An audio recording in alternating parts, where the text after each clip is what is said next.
qual a importância do Angelino aí para a música caipira nacional? Então, cara, Tristeza do Jeca virou um grande clássico, né? E acho que é uma das músicas mais gravadas do cancioneiro da música caipira. E foi eleita no século passado, numa pesquisa com mais de 100 profissionais relacionados à música, como a melhor música do século XX, né? Sim. A melhor música caipira do século XX. O pessoal não gosta muito de usar o termo caipira, sabe? Isso é uma briga constante que a gente tem, né? Música raiz. Eu acho que caipira é o termo correto. Sim. Né? Aí as pessoas... Porque raiz depende do seu Do lugar. lugar, né? né? A música raiz do Rio Grande do Sul é outra. A Sim. música raiz do Nordeste é outra. Né? Exato. Então, a nossa música é caipira mesmo. Cultura caipira. Aí o pessoal fica sertanejo. Cara, não é um mais, termo né? adequado pra gente, né? E o sertanejo hoje ele tem todos os elementos da música pop, né? Não é uma... Mas é que assim, os caras pegaram aquela música que era popular mesmo, cara, que era a música do povo, que era essa música caipira, e começaram a levar ela para o mercado, né? E quando você leva ela para o mercado, tem uma série de coisas, porque você sai fora de São Paulo, existe uma dificuldade das pessoas entenderem o que é caipira. Então, em vez de você explicar o que é caipira, você pega um termo que talvez seja um pouco mais abrangente para outras regiões, que é sertanejo. Existia muito aquela relação do caipira com o Jeca Tatu, né? Sim.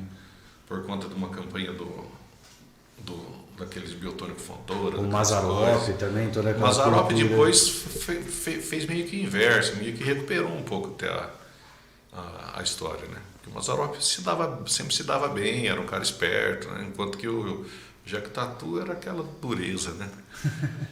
E agora eu perdi o fio da meada aqui, peraí, eu tava falando dos termos. E aí a indústria do disco optou por usar o sertanejo, porque ficava mais palatável e se desvinculava um pouco da tradição paulista, né? Sim.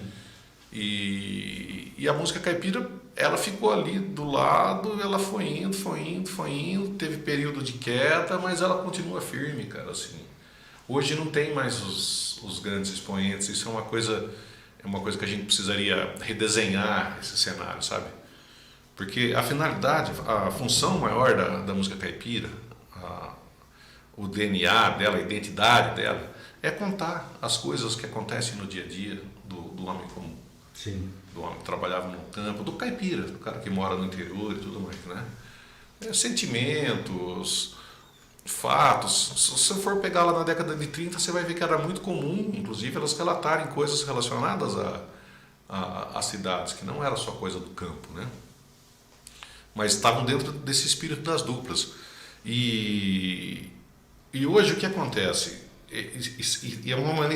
É uma linguagem, né, que existia naquele tempo, que hoje ela é meio incompatível, né? É difícil você falar, vou fazer hoje uma música falando de transporte de boiada, falando de morar no ranchinho à beira-chão, falando... Cara, essas coisas, esse tempo ele mudou. Perdeu, né, um pouco a... mas os caipiras continuam fazendo música. Sim. Entendeu? Eu sou um caipira, eu faço uma música, minha música não é mais aquela música, mas ela está contando as coisas hoje. Se você for lá na plataforma, lá, escutar lá o Cantigas de Andar, que é o disco mais recente que eu lancei, você vai ver que tem música ali falando da questão ambiental, né? Tem música ali falando da saudade da ferrovia, dos trens, tem música alusiva, comparativa, coisa que era muito comum na música caipira, de uma viagem de trem, por exemplo, com a vida da gente, como é que você costura essas coisas, né?